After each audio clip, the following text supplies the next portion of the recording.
Hello, welcome back to Wollongong. Although I'm not there, sure wish I was. Back in 2015, the World Championships were here in Richmond, Virginia, and I did actually get to paint the races on site live, which was a lot of fun and a little bit stressful, trying to stay, because I had set myself in that case, now obviously I'm not doing that this time, but was painting it live on site and had set myself the goal of being done painting the race by the time the race was done. So that necessitated watching the computer screen or monitor like I am here, but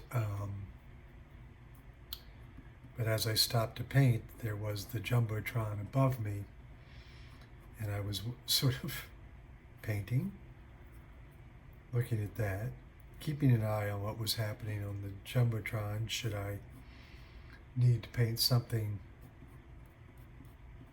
before I jump back to live or not. So it was a tad bit stressful, but I've always done things that many people find stressful and kind of relish that, or at least handle it well, might be better. There's something to be said for calm and quiet, although that's certainly not what these riders are experiencing right now.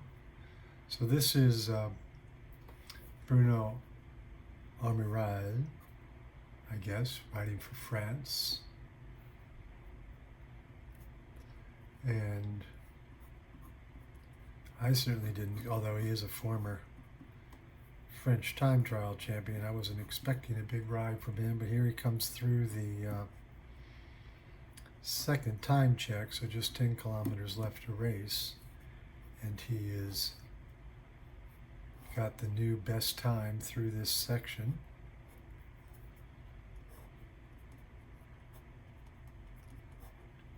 So now I'm just going to shift over to the fans along the side of the road, which have been growing. So the women raced earlier in the day, and even as these men continue to race, more and more people show up to watch the racing. That was the thing I remember during the Richmond races, is everybody expected it just to be thousands and thousands of people from the very get-go. And I mean, I'm an avid fan of cycling, don't get me wrong, but time trialing is a little boring, particularly to watch from the side of the road. But, you know, so the crowds weren't as big. Sort of my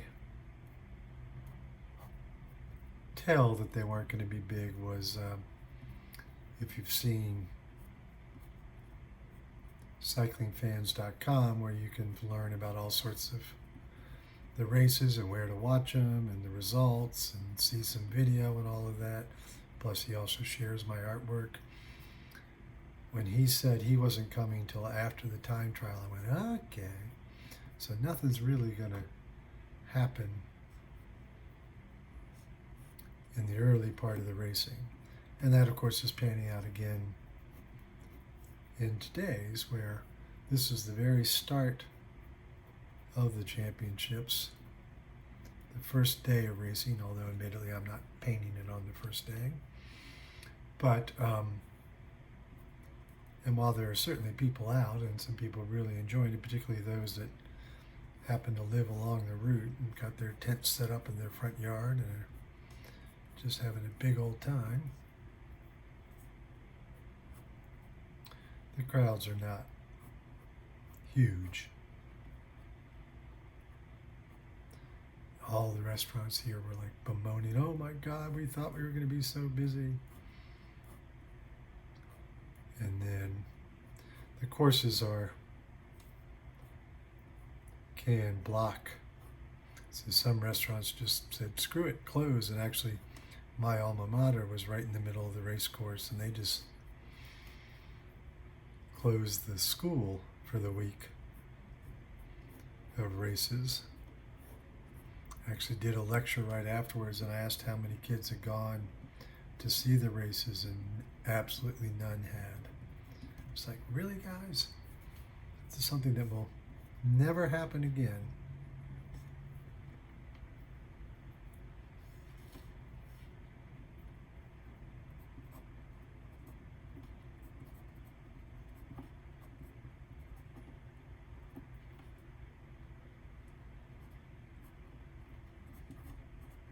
So just writing down the title. My signature really got messed up that time.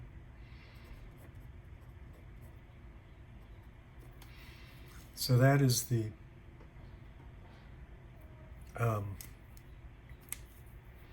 ink part of the effort. And now we will move on to the watercolor. And as per usual, start with the lightest colors. Start warm, work to darker and cooler. And I do that so should I somehow make a mistake,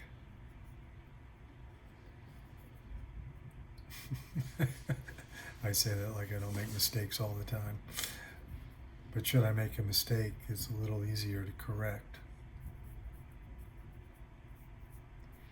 I can, overpaint a light, pale, warm color more easily than I can overpaint. Well, let's face it, with watercolor, you can't overpaint a dark color because it's all translucent. It's all about the fact that you can see through. But see, now this is a mistake, which will become obvious later, but it's such a light mark that I will be able, because I'm going to be overpainting it with a dark blue, I'll be able to overpaint it with ease. So that's, perfect object lesson.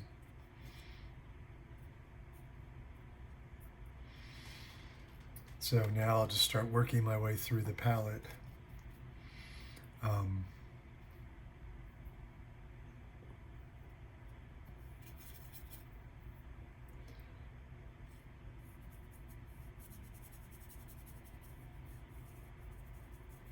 Obviously I just laid in yellow instead of a darker, slightly darker color. So, it's the thing, all rules are meant to be broken, right? So these are best laid plans, let's put it that way. So that's the way I try to work, and I'm doing these, I'm clearly not being super tight, which I think is important when you do watercolors, although I own some watercolors that are super tight and I love them. But sorry, the image times out, so I have to re-hit it.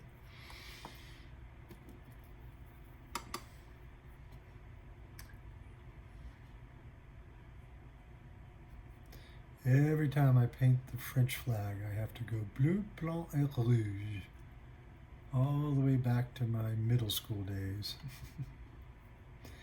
Learning colors, and you learn the colors of the French flag. It does amuse me because, the American flag, the US flag, is red, white, and blue. And the French flag is blue, white, and red. Same colors, but presented differently.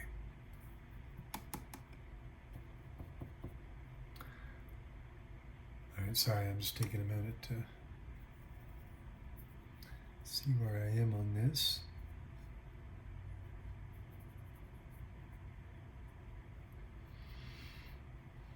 Now we'll switch over to the blues, and there's several blues happening here. So the stripe of the flag is a lighter blue than the kit.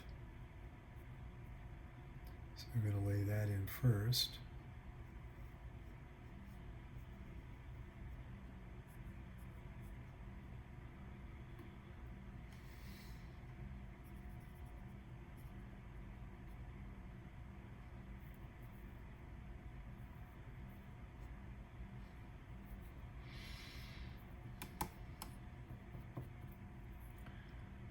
And then we'll go with the darker blue. Well, actually, you know what? I'm going to do something real quick here. This is, again, rule breaking.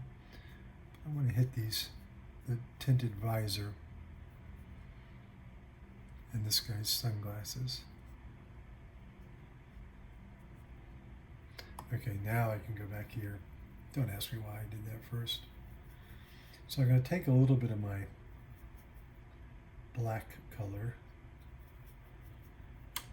and mix it with my ultramarine blue, because the ultramarine blue is just a tad bright for the French kit. And I think I've got too much water on my brush, so I may have to paint the kit twice, because again, I'm using a transparent medium. So if I lay down a blue color, a dark color, I can come back, and because it's translucent, if I paint the same color over again, it'll be darker. Does that make sense?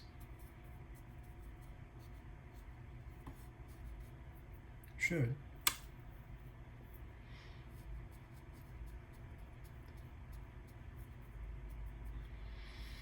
So I'm going to give that a second to dry while I use that same color for this shirt. And in the interim, give this guy's last shirt over here.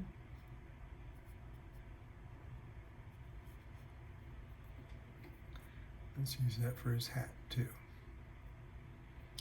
And then it's just they're here in the woods line, so I'm going to lay in some of this lighter green since it's on my brush.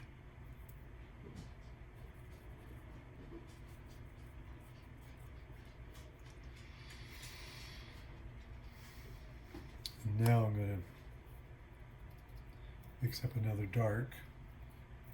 The problem is I'm getting just a little too much water.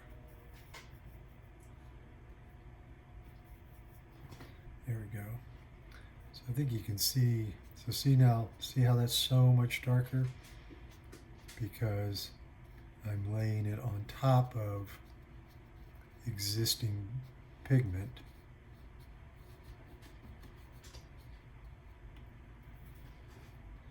And that translucency, but going back to another already pigmented area, makes it much darker. And here, just for edification, I'll use that same color for the fencing, and you can see how much lighter it is because it's not on top of the other blue.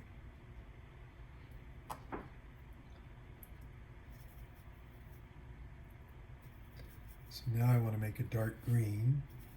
So using that already dark green and just toning it down a little bit, the same way I make the black. And I'm just going to lay in this shadowed woody area.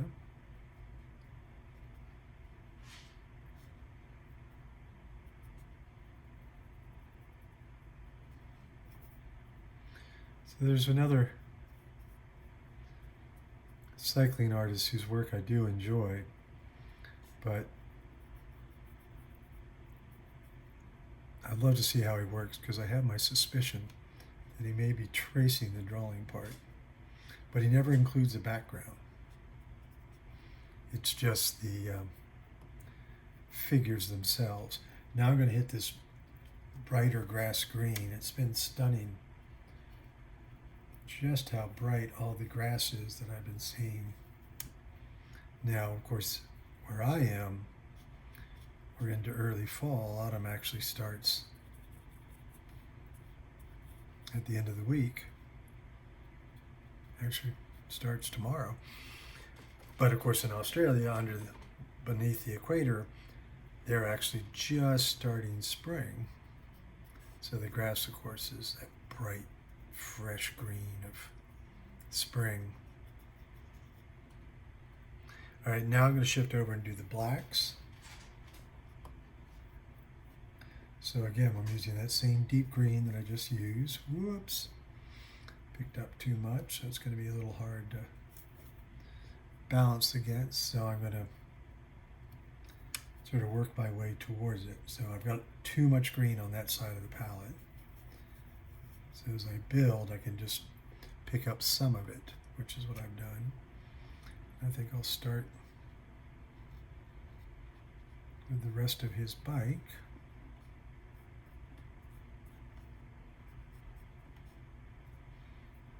And then the Tissot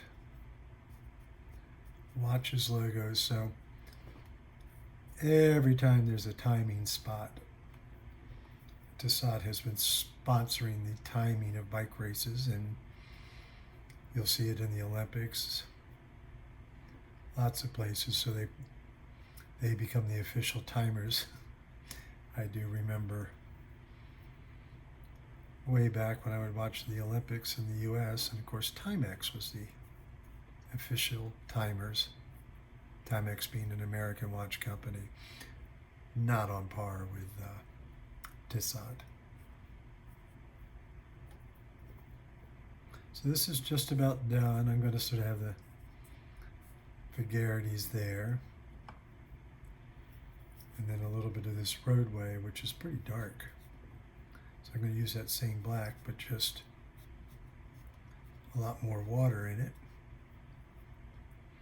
But I don't want to leave a puddle, so that's why I'm dragging it out of there. So that's the piece.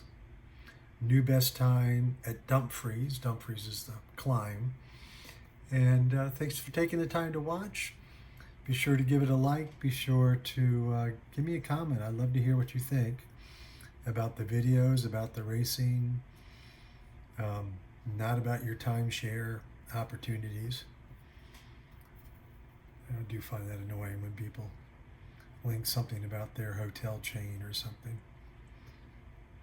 But, you know, it is what it is. Be sure to give it a subscribe and to check out all of my stuff at theartofcycling.blogspot.com and more of my art at gregleach.com. Thank you all.